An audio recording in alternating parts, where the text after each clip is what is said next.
Welcome to the Luna Syncrasy podcast, where we honor our cycles and the magic of the moon. Welcome back to the Luna Syncrasy podcast. I'm Ruth and I'm here with Cassie. And today we're going to be talking a little bit about how our energy fluctuates with both the menstrual cycle and the moon cycle. Just as kind of a follow-up to our last episode, really quickly, our menstrual cycle starts with our period, where our energy is pretty low. And then as we are approaching ovulation, it starts going up. Energy goes up, up, up until ovulation when you're so ready to go and you have so much energy. And then as soon as you ovulate, that energy starts falling back down. Cassie and I really like to use and think about this energy and how it works along with the moon energy. So with the moon, it's a very similar process, or with the new moon, we have lower energy. And then we start building up to the full moon where we have a lot of energy, and then it falls back down to the new moon. So there's definitely some overlapping here. One of the things that I think is so interesting is that in ancient times, a women's cycle was really honored and celebrated, and her bleeding was almost ritualized. Women came together because before we had, all these other environmental factors and things influencing our cycles, the majority of women were on the same cycle. And so it was this time where they would come together and be in community, and they had things like moon lodges, and there's a book called The Red Tent, and it was just like getting your period or getting your moon was seen as a really beautiful gift. And so it'd be this time of women coming together and kind of resting and journeying inward and tuning into their intuition, almost like a reset and starting anew. And like now I think about this like, wow, that would be amazing. Like if we as women came together and did that. But a surprise to no one is that the patriarchy felt threatened by what happens when women come together. And they saw this like power and the magic and the this strength that women hold within. And so naturally they found a way to squash it. And, that's kind of when periods became what a lot of us were taught or believe, made to believe is still true about our periods, is that like, it's like stigmatized and it's this taboo thing. And we're taught to believe that it's just this inconvenience and it's something we have just for the sake of reproduction, that kind of thing. Like this is a really sacred cycle, and it's something that we can use, and it's something that Ruth and I have talked about on just about every podcast so far, I think. And I think we just really want to make it less taboo. Like, how many people do you actually talk to about your cycle with in real life? I think it'd be so cool if you could just be talking to your friend and say, oh yeah, I'm in summer right now, I'm ready to go. Or, oh no, I'm in winter, I don't have the energy to do that. And it would be so nice to be able to just kind of relate with each other so much more based on our cycles. Yeah, and it's really about honoring your own cycle. And that's something that you and I have done in recording this podcast. Like I cannot today. Today is not a day for me. And you and I are opposite. So that's been really fun and interesting as we navigate recording our own podcast. But what I think is really cool is that it feels like the energy's beginning to shift. Like women especially, are starting to wake up to understanding the power of our own bodies and to kind of reclaim the magic of our moon. So one of the ways that we're able to really honor our energy and our menstrual cycle and align it with the moon cycle is through this concept of asking yourself, well, what kind of witch are you according to your cycle?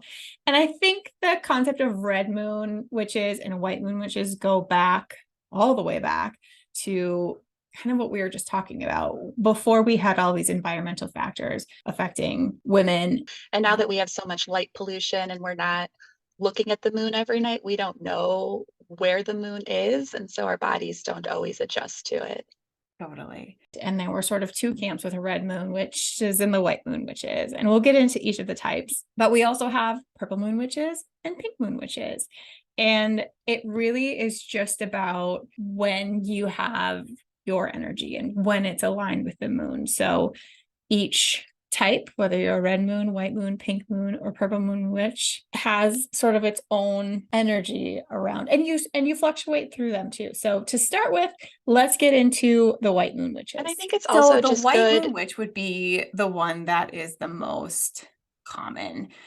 This would be like, and I have had times where I've been aligned with being a white moon witch, and you just like, I'm an earth goddess. Like, I am fully connected to the moon. I am doing exactly what the moon does in my body. So the white moon witch type is the one that your cycle mirrors the traditional cycle of the moon. So that would be like, you bleed around the new moon when the moon is dark. That's when you're in your dark, intuitive kind of menstruation phase, and then you ovulate around the full moon when it's big and bright. And this is the one that traditionally was the majority of women. You could look at this as just being like being in a really mothering phase of your life, like, you know, that the whole concept of getting pregnant and starting a family and nurturing and raising children aligned with being a white moon witch, because you're just, it's like, I don't know, it feels like the moon gives you a little bit more of that power, and that like really fertile kind of stage of your cycle is really illuminated. And then thinking about your energy with that too, it's a very defined energy because both your cycle and the moon are aligned. And so you can feel that low of both having your period and there's the new moon. And so you're just going to be really more internal. And then you also have the moon and ovulation, the full moon and ovulation at the same time. And so you have a much higher, just, we are all ready to go. So with your energy, it really is like a steady, like build up and fall back down for both types of energy cycles. And you could see how you would just feel so like in flow, and how that would be so intensely magnified when you are in this white moon witch cycle. And we should also say that like you're not permanently one or the other, and we'll get to that at the end, but like I've jumped all over the place in terms of what color witch I am. But it is really interesting when you do feel fully in alignment with the moon cycle. Your energy is generally just focused outward, and there's a lot you can do, and there's a lot you can give your energy to when this is the case for you. And then moving to the opposite, this would be the red moon cycle. And in ancient times, these women were seen as like the healers, the priestesses, the witches, the medicine women, that kind of thing. It's the opposite of the white moon. So if you think back to, you know, all these women community, and they're all in these moon lodges and places together, and they're all going through menstruation, and then you would have the women who were the opposite, who were ovulating, who could support those women. Their creative energy goes more inward, and they are kind of the self-growth, personal development kind of is how I look at it. Like when you're in this cycle, you're opposite. So when the moon is full, you're inward, and that's like, I look at like the moon is giving you that energy. It's giving you energy to go inward. Could I ask a question? I'm curious if you know this.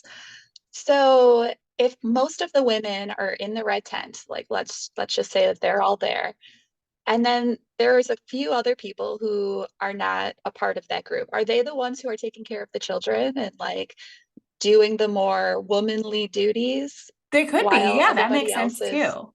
Because I do bleeding? also see them as being like the teachers and the leaders and the like just doing all of the things. So that makes a ton of sense. Like they're the ones that are on when everyone else is needing to like retreat. Redmond, which is being really focused on that community aspect too, like being the one that's like bringing people together, and you know, you have a group of women who are menstruating who are not like ready to stand out and be leaders, but like the ones that can.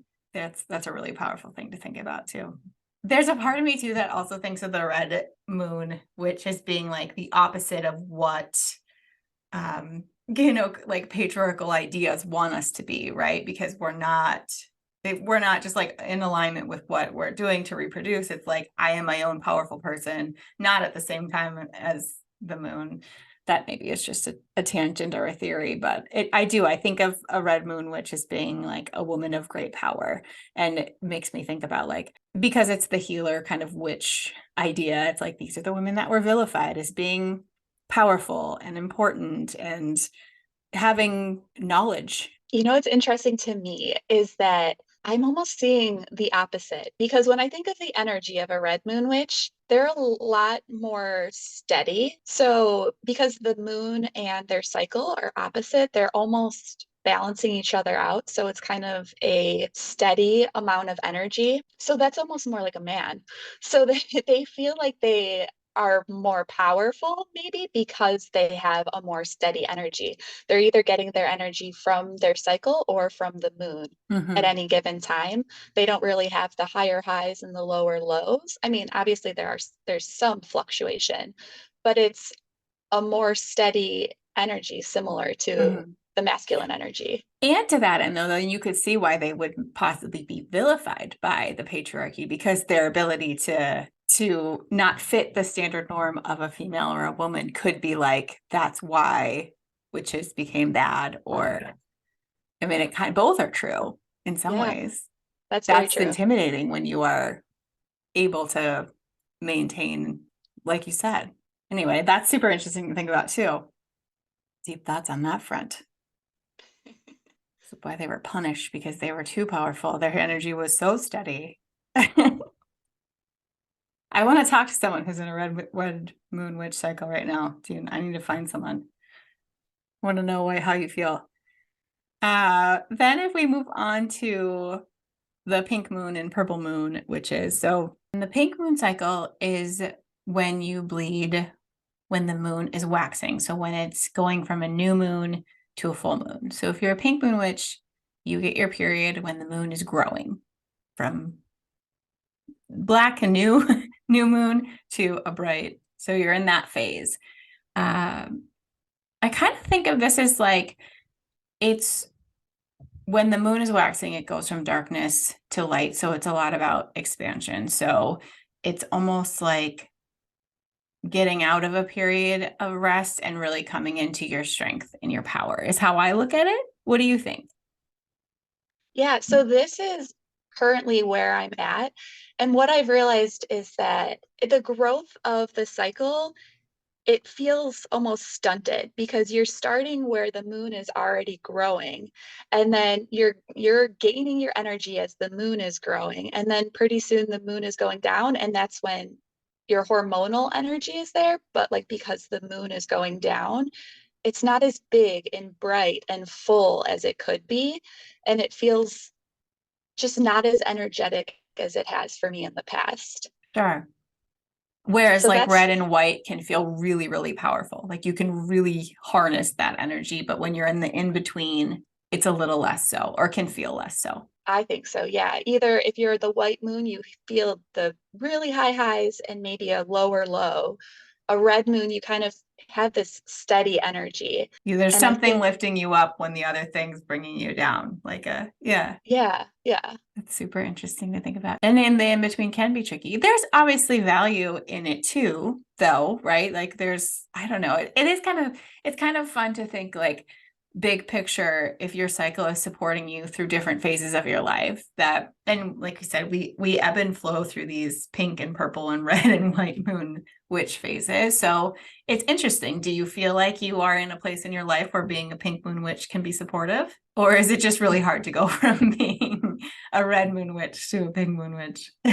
Yeah, I think that's the case, as I'm probably shifting in between, because with the red moon, it really is this steady masculine type energy where you Mm-hmm. constantly have the energy, and all of the sudden like feeling those fluctuations feels a little bit difficult. Yeah. It's feeling more feminine, and maybe that's exactly the whole point of this is, as we're talking about this, I am meant to feel that changing energy more. That's so interesting too. So then the opposite would be the purple moon witch, which means that you bleed when the moon is waning. So when it's transitioning from a full moon to a new moon. And so this is another transitional phase, but in the opposite direction, like Ruth said. So when the moon is going from fullness and strength into, that more calm, quiet, new moon reflection and rest phase, like the way that I see this one is entering that more quiet stage or more inner reflection. So I like to think about it as like I'm being asked to go, and I didn't think I said that.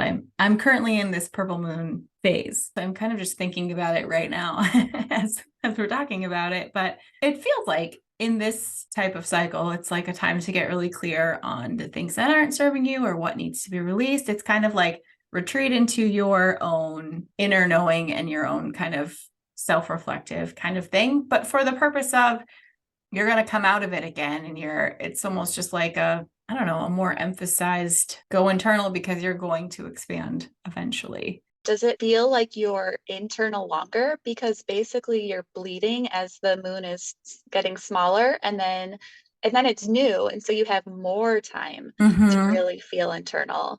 Like this feels like an extended internal Yeah. You're just period. in it longer. Yeah. In it longer. A little bit like being a Taurus rising and you're still stuck in. I could explain that. There's one, yeah, it's like when anything moves out of, maybe we should cut that part out, but maybe not. I don't know. I'm stuck in things longer than I want to be. Yeah, that's what I see with the energy, being stuck in something longer. Because Mm-hmm. even then with ovulation, now the moon is getting bigger and you're feeling already all of that energy with ovulation. And Mm-hmm. then the moon is full as you're starting to lose your energy, but I could So see maybe I that get to kind of keep it keeping you longer. up. Yeah. So it's Yeah. almost like the high and then the low. Maybe it gives me, and that's like we can, I think there's a right, everything happens for us, not to us, even the cycle we're on. So maybe that is a good thing. Like the lower lows are lower, but And so are longer. the higher highs.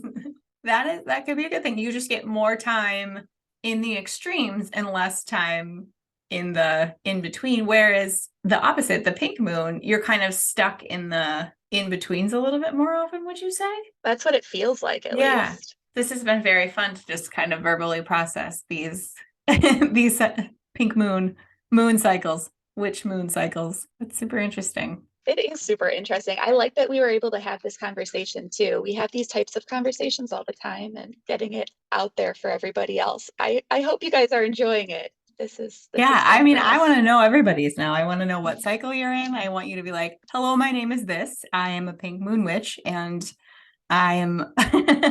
And you're big three in astrology. That's how I want everyone to introduce themselves now from henceforth. And I will totally understand your energy, and it's great. So, thinking about these cycle witches and like even the transition from maybe a red moon to a pink moon or whatever, I, as somebody with a data background and an engineering mind, I really wanted to figure out how this works. And so, the moon cycle is 29.5 days long. And so that has to do with where the sun and the moon are with each other. So if your cycle is closer to maybe like the 29, 30-day mark, you're probably more likely to stay on one of these cycles for a longer period of time. So Like either one of the these red moon, witch moon cycles, you mean? Like you'd yeah, be that may not like you would fluctuate as much. always be the red moon or always be the white moon. And you probably wouldn't fluctuate if your cycle is steadily at 29, 30 days. What is happening when if your cycle is shorter, what I have noticed is that the moon going around the earth is actually only 27.3 days. And that corresponds to which sign the moon is in. And based on our birth charts, I've heard that you're more likely to have your period when the moon is in your 12th house. So you can go to astro.com, pull up your chart, and see which sign is in your 12th house. There's going to be like a 12, it's off to the left, a little bit above there. So whatever sign is there, when the moon hits there, you might get your period. And so that is every 27.3 days, like I had said. So if your cycle tends to be lower, that might be what's happening to you. If you're somebody who is getting your cycle based on which sign the moon is in, it might just seem really random. So you might become a pink moon witch, and then a white moon witch, and then a purple moon witch, and then a red moon witch. And you're like, this doesn't really resonate to me. But it could be that the moon is always in that 12th house when you get your cycle. So this is probably more likely if you have a shorter cycle. And what's interesting with this is you get to experience each of the cycle witches. So the cycles, you can see what it's like to be a pink moon or a white moon or a red moon. And there's just some differences there. I remember when you told me that it can be common to get your period when the moon is in your 12th house. And you were exactly right that time that you told me that. It was so spot on. And I was like, that's crazy, because you kind of just blew my mind a little bit. I've since shifted. And I think I think I've been a purple moon witch for a while now, but that also aligns with my life right now. So it's super interesting how that all plays out. And you are someone who is almost exactly always 12th house all the I time. am, yeah, which is, I don't think that has always been my typical, but it's almost as soon as I read that, it's like my body was like, we're going to try that. We're going to do I'm that. gonna give it a whirl. So do you switch to a different cycle each month, or is like every couple of months is it switching? It seems like it's every quarter or so. Oh, okay.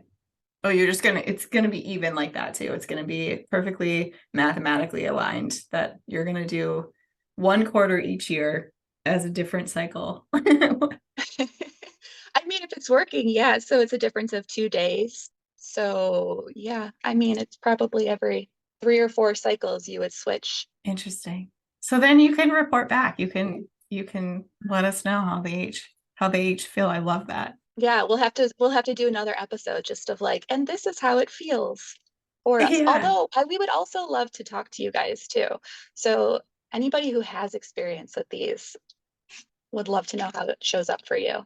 Yeah. Or pay attention for the next month or so and let us know. My cycle and astrology have gone hand in hand just in terms of my own ability to work through things in life. And But I think you're bringing up a good point though, Cassie, because the 12th house in astrology is all about going inward and feeling your feelings. It's related to Pisces, so that type of feeling. And so it kind of makes sense that you're going to bleed and go internal at that time when the moon Mhm. is there. And it is interesting when you can kind of think about what rules your 12th sign or signs rule your 12th house, because it's very interesting to be like, oh, well, that fits the way I feel when I am in that phase, or the outward expression of it. It's just another way to look at it, another lens to see it. 12th house is challenging for everybody, regardless of what sign it is, though, I feel like. Yeah, Maybe. it is. And it's good to know which sign you have there because people might be talking about Aries or Virgo as this great time for the moon to be there, and you might not be feeling that. And it could just have to do with, oh, that's my 12th house. Mhm. I'm just going to have a different flavor. Your inner critic could be on high if you have either of those in your 12th house. It's so interesting because this whole conversation has taken a very 12th house turn. I feel like I have so much to think about. There's so much to process when you go this deep into your moon and your cycle. Yeah, there's a lot there. There's a lot, I think, for us in terms of it's like bringing it back to the power that we have as women when we tap into this and we lean into it and we share it and talk about it. It's like bringing back that community. Got our own little moon lodge here. Absolutely. And I hope that everybody else is feeling that same energy. There's actually an app called Stardust, which Ruth and I both use, and I think we would both highly recommend. Yeah, you love it too. I do, yeah. It is an app for tracking your cycle, but it also gives you a breakdown of all of these things we talked about, like whether you're a red, white, purple, or pink moon witch. And it gives you pretty witty updates each morning. Mine comes at 8 a.m. Does yours come at 8 a.m.? Do you I get think that's the default, updates? yeah. But it's just kind of like a lighthearted, fun approach to where you are in your cycle and whether your testosterone is going up or down, or it's super interesting. And you can have your friend on there. So all these things that we're talking about with you, we want to know our friends' cycles and where they're at. Ruth and I are connected on Stardust. And we know exactly when is a good or bad day to record a podcast. It's so true.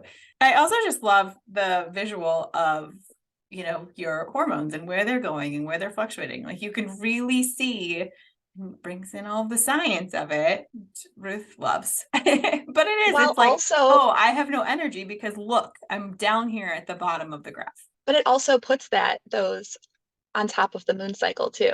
So it Mhm. really is the best of both worlds and exactly what we've been talking about today. So it's a great app if this episode has been interesting to you. Definitely get Stardust. So thank you so much for listening. We really appreciate you and we hope to see you next time. Bye bye.